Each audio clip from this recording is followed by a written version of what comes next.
Kakao-lover, kita nyo yan. Yan yung Phytophthora palmivora. Punggos po yan. Omisep. Molds tsaka punggos. Punjay at saka molds. Yan, Phytophthora palmivora. Anong dahilan? Humid. Masyadong humid ang area dahil sa ulan. So, laging umuulan. Dala po ng ulan yan.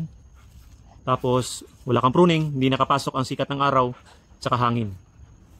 So, dapat proper pruning at saka makapasok ang sikat ng araw tsaka hangin. Pangalawa, anong gagawin? Sanitation. Dapat ligpit nyo to. Kasi sanirin sa baba. Masyadong open ang ating lupa sa baba. Di ba? Open siya masyado. So, malamang marami yung punggos dyan sa lupa natin. Dahil laging umuulan, di ba? Pangatlo, isprehan natin ng Ridomel Gold. Mga fungicide. So, isprehan natin ang ating buong kakao para at least mabawasan ang ating punggos. Pero mas maigi, pruning pa rin.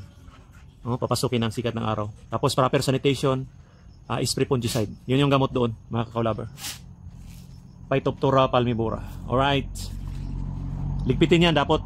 Tapos, itapon. I-destroy natin. Ibaon natin, ha? Huwag natin basta-basta yan kasi kakalat po yan. Alright.